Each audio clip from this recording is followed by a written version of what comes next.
حجرہ عائشہ میں پڑا ہوا ہے، صحابہ میں عمارت کا اختلاف شروع ہو گیا۔ عمارت یعنی اب مسلمانوں کا امیر کون ہوگا، صدر یا مسلمانوں کا ترجمان کون ہوگا؟ یہ جھگڑا بڑا سخت چلا۔ ابھی آپ کا جسم اثر حجرہ عائشہ میں پڑا ہوا ہے، ادھر یہ اختلاف شروع ہو گیا۔ ثقفہ بنو ساعدہ کے اندر تمام انصاری صحابہ مل کر حضرت سعد بن عبادہ کو اپنا امیر مان چکے، کہا کہ نہیں، ہمارا تو امیر حضرت سعد بن عبادہ ہے۔ وہاں پر کچھ مہاجر صحابہ بھی بیٹھے ہوئے تھے، انہوں نے کہا کہ بھئی ایسے کیسے ہو سکتا ہے، یہ نہیں، یہ بات غلط ہے، امیر جو بھی ہوگا وہ مہاجر قریشی صحابہ میں سے ہوگا۔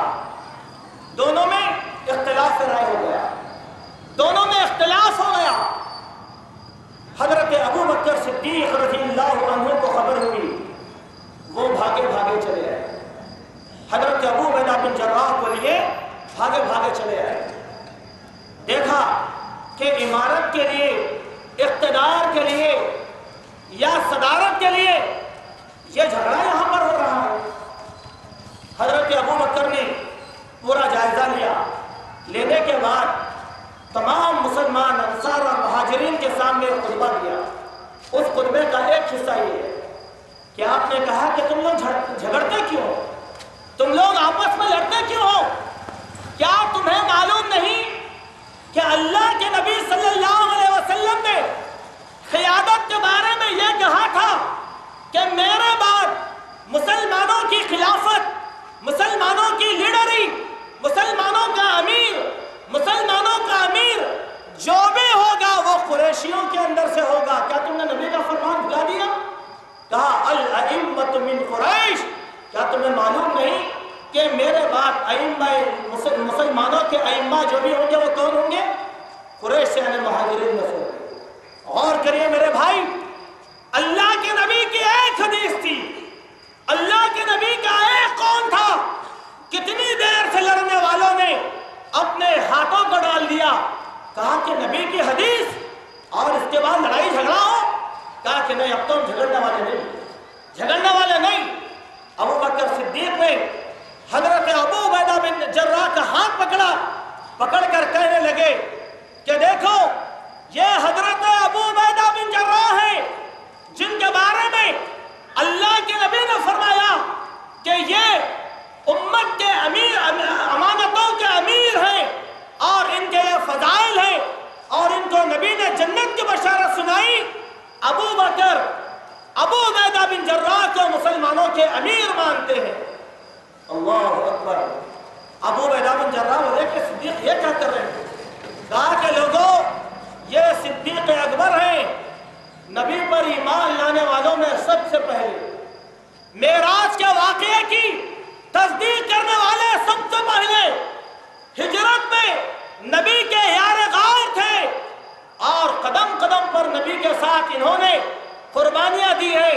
عمارت کا حق تو ان کا ہے۔ ابو عبیدہ ابو بکر کو امیر مانتا ہے، عمر نے بھی امیر مانا، علی نے بھی امیر مانا، تمام صحابہ بیعت کرنے کے لیے ٹوٹ پڑے۔ اس واقعے کے پہلے منظر کو دیکھو، تھوڑی دیر پر لڑائی جھگڑا کر رہے تھے، تھوڑی دیر پر لڑائی جھگڑا کر رہے تھے۔ ان کے جذبات کو کس نے ٹھنڈا کیا؟ نبی کے پیغام، نبی کے پیغام نے۔ آج نبی کے ساتھ ہماری محبت کیا گئی میرے بھائی؟ کہتے ہو بھائی ہم تو عاشق رسول ہیں، کیا عشق رسول کا یہی تقاضا ہے کہ آپس میں جذبہ گرباں ہو جائے؟ کیا اللہ کے نبی صلی اللہ علیہ وسلم نے ہم کو لڑائی جھگڑا کر کے انتشار کا سبق دیا؟ نہیں میرے بھائی، جہاں نبی کی بات آئے، جہاں اللہ کی بات آئے، ہماری ساری باتیں ختم، نجات چاہیے۔ کیوں؟ ہماری محبت کس کے ساتھ ہے؟ اللہ اور اس کے رسول کے ساتھ، جس کی کیفیت اللہ نے کیا کہا؟ والذین آمنوا اشد حبا للہ، وہ لوگ جو ایمان لے کر آئے اللہ کی محبت میں سب سے زیادہ سخت ہے۔ میرے مومن بھائیوں، اب ہم نے کا ہر نفس اپنا اپنا جائزہ لے کر دیکھے، ہم نے کا کوئی ایسا انسان ہے جو اللہ کو اللہ نہیں مانتا؟ کوئی ایک ہے تو بتاؤ، ہمارا ایمان ہی ختم ہو جائے گا، ہمارا ایمان جب ہم اللہ نے کعبۃ اللہ کو ہمارا قبلہ بنایا، کیا ایسا کوئی مسلمان ہے جو مخالف قبلہ ہو کر نماز پڑھتا ہے؟ اللہ نے قرآن مجید کو ہمارے لیے رد و ہدایت کی کتاب بنایا، کیا ایسا کوئی مسلمان ہے جو قرآن کو نہیں مانتا، تورات، انجیل، زبور اور دوسری کتابوں پر عمل کرتا ہوگا؟ اللہ نے نبی کریم صلی اللہ علیہ وسلم کو ہمارے لیے اسوہ، ہمارے لیے رہنما، ہمارا رہبر بنا کر بھیجا، کیا ایسا کوئی مسلمان ہے جو نبی کی رسالت ہوتے ہوئے اب وہ نبی کو اپنا اسوہ نہیں بنانا چاہتا؟ جب ہم ہر بات میں ایک ہیں تو پھر ہمارے دل متنفر کیوں ہے؟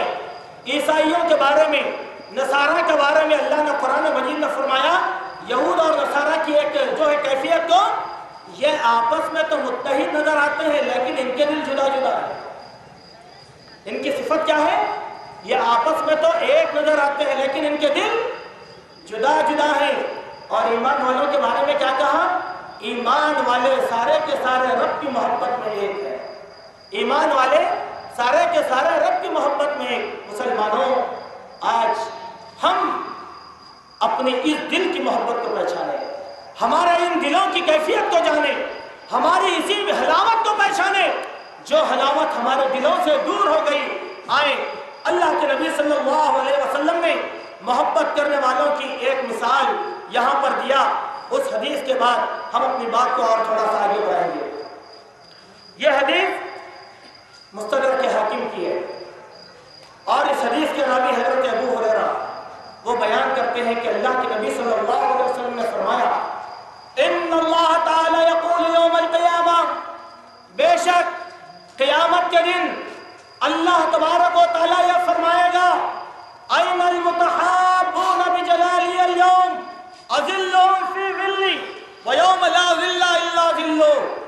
اللہ اکبر! دیکھیں، قیامت کا دن ہوگا، میدان محشر ہوگا، کوئی سایہ نہیں ہوگا، سورج ہمارے سروں پر کھڑا ہوا ہوگا، گرمی کی تپش ہوگی، نفسا نفسی کا عالم ہوگا، کہیں کوئی سہارا نہیں ملنے والا۔ ایسے دن اللہ تبارک و تعالیٰ اعلان فرمائیں گے، کہیں گے کہ وہ لوگ کہاں گئے جن کے لیے میرے جلال اور کبریائی کی قسم، جو دنیا میں میری عزت اور آبرو کے لیے ایک دوسرے سے محبت کرتے تھے، کہاں گئے وہ لوگ؟ ان کو لاؤ، آج میں ان کو اپنے عرش کے سائے میں جلا دے دوں گا۔ میرے بھائی، ایمان والوں کی محبت کیا ہے؟ ایمان کی حلاوت کیا ہے؟ اخوت اسلامی کیا ہے؟ مسلمان کا پیار کیا ہے؟ مسلمان کا اتحاد کیا ہے؟ اس اخوت کو اس حدیث کی روشنی میں تلاش کرو۔ اللہ تعالیٰ فرماتے ہیں، میرے عرش کے سائے میں ایسے محبت کرنے والے ایمان والوں کو جگہ دے دوں گا۔ اب کیا ہم ایسے بدنصیب بننا چاہتے ہیں جو ایک دوسرے سے نفرتیں کریں اور حشر کے میدان میں ذلیل اور رسوا ہو جائے؟ غور کرو میرے بھائی، یہ دنیا کی زندگی ختم ہو جائے گی، چند روزہ زندگی ہے، ختم ہونا ہے، یہ زندگی بالآخر ختم ہو جائے گی۔ میدان محشر میں کیا ہمیں رب کا دیدار کرنا نہیں ہے؟ کیا نبی کی شفاعت لینا ہمارے حق میں نہیں ہے؟ تو پھر کیا یہ دلوں کی نفرتیں، یہ دلوں کا میل، یہ دلوں کا کدورت کیا ہم کو آخرت کے اندر کامیابی دلائے گی؟ دیکھیں، کیا نبی کا فرمان جھوٹا ہو سکتا ہے؟ ہم جھوٹے ہیں، ہم کذاب ہیں، لیکن نبی کا فرمان نہ جھوٹا ہے، نبی کی ہر بات ہمارے سامنے سچی بات ہے۔ اسی کے ساتھ دیکھیں، اللہ کے نبی صلی اللہ علیہ وسلم کی ایک اور حدیث جو ابن حبان اور نسائی میں ایک حدیث آئی، اور اس حدیث کے راوی حضرت ابو ہریرہ ہیں۔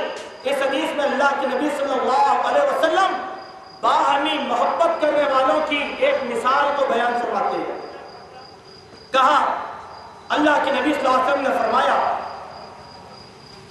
ان من عباد اللہ عبادا لیسوا بانبیائہم یغبطہم الانبیاء والشہداء۔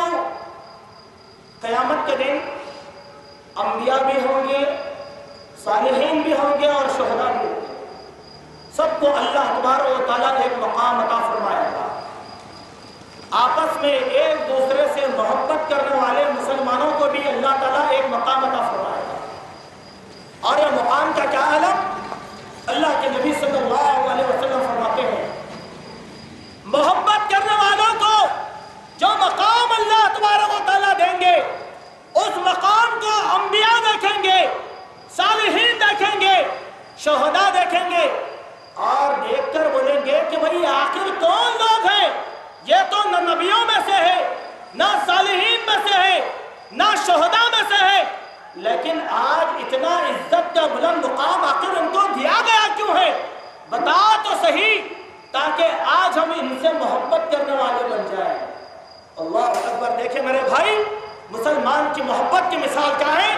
اللہ کے نبی نے کہا انبیاء اور شہداء محبت کرنے والوں پر قیامت کے دن رش کریں گے اور کہیں گے بتاؤ یہ کون لوگ ہیں، تاکہ ہم ان سے محبت کرنے والے بن جائیں۔ اور تو ان سے کہا جائے گا ہم قوم تحابوا بنور اللہ من غیر ارحام ولا انساب وجوہہم نور علی منابر من نور اللہ۔ اللہ اکبر۔ کتنی بڑی فضیلت کہا جائے گا اے نبیوں، اے شہداء سنو، یہ جو لوگ جن کو ہم نے اعزاز عطا فرمایا دراصل یہ وہ لوگ ہیں جو مختلف خاندانوں کے ہیں، ان کا حسب و نسب الگ ہے، ان کے مقام الگ ہے، ان کے رشتہ داریاں الگ ہیں، لیکن اتنے مختلف فی رشتہ داریوں کے باوجود یہ آپس میں ایک دوسرے سے محبت کرتے تھے، ایک دوسرے سے محبت کرتے تھے صرف اللہ کی رضامندی کی خاطر۔ اسی لیے اللہ تعالیٰ ایسے آپس میں محبت کرنے والے مسلمانوں کو قیامت کے دن جنت میں نور کے ممبروں پر فائز کرے گا۔ غور کریے میرے بھائی، محبت کرنے والوں کو کہاں کرے گا اللہ؟ نور کے ممبروں پر قیامت کے دن فائز کرے گا۔ اور جب یہ ممبروں پر کھڑے ہوں گے تو اچھے اچھے نیک لوگ بھی ان پر رش کریں گے۔ اس کے ذکر کرنے کے بعد اللہ کے نبی صلی اللہ علیہ وسلم نے فرمایا، ان کی شان میں اللہ نے یہ آیت نازل فرمائی، الا ان اولیاء اللہ لا خوف علیہم ولا هم یحزنون۔ دراصل اللہ کے ولی تو یہی لوگ ہیں جن کو نہ غم کرنے کی ضرورت ہے نہ افسوس کرنے کی ضرورت ہے۔ اللہ اکبر۔ اب آئے میرے مومن بھائیوں، اب ذرا ایک بار پھر ہم ہمارے دلوں کا احتساب کریں، ہم ہمارے دلوں کا جائزہ لے کر دیکھیں یہ جو قرآن اور سنت میں ایمان والوں کی آپس کی جو محبت بتائی گئی، کیا یہ محبت آج ہمارے دلوں میں ہے؟ پھر اپنے ایمان کا جائزہ لے کر دیکھو، ہمارے ایمان کا جائزہ لے کر دیکھو، یہی مٹھاس، یہی محبت ہم ایک دوسرے کے حق میں پیدا کرنے کی کوشش کریں۔ ایک اور بات جو چلتے چلتے میں آپ کے سامنے رکھوں گا تاکہ میری یہ بات بھی پوری ہو اور آپ کے دل بھی نفرتوں سے خالی ہو جائیں۔ ایک واقعہ جو یہاں پر آیا ہے بہت ہی بہترین واقعہ ہے کہ جب اللہ کے نبی صلی اللہ علیہ وسلم کے سامنے کسی بھی مسلمان کی برائی بیان کی جاتی تو نبی صلی اللہ علیہ وسلم برائی کو سنتے نہیں تھے بلکہ اس کا دفاع کیا کرتے تھے، اس کی مدافعت کیا کرتے تھے۔ حضرت حاتب بن ابی بلتع رضی اللہ عنہ ایک جلیل القدر صحابی جو ہجرت کر کے مدینہ النبی آ گئے تھے، ان کے کچھ رشتہ دار تھے جو ایمان لائے، غریب تھے، کمزور تھے، مکے میں رہ گئے تھے، اور کچھ کمزور مسلمان مکے میں رہا کرتے تھے۔ حضرت حاتب بن ابی بلتع نے مکہ کے مشرکین سے ایک معاہدہ کیا تھا کہ میرے کمزور رشتہ دار اور بعض ایمان والے یہاں پر رہ جائیں گے، ان کو کوئی تکلیف آنے نہ پائے، میں تمہاری ہر طرح کی مدد کرنے تیار ہوں، لہذا ہمارے غائبانے میں تم ان کی نگرانی کرتے رہنا۔ عربوں کی ایک عادت، عرب زبان کے پکے، وعدے کے سچے۔ مشرکین عرب نے کہا کہ ٹھیک ہے ہم ان کی حفاظت کریں گے، ان کی حفاظت کرنا شروع کر دیا۔ ہوا یہ کہ جب اللہ کے نبی صلی اللہ علیہ وسلم مکہ میں داخل ہونے والے تھے تو یہ خبر کسی کو معلوم نہیں تھی، یہ خبر کسی کو معلوم نہیں تھی۔ صلح حدیبیہ کا موقع ہے، جب اللہ کے نبی اپنے صحابہ کو لے کر گئے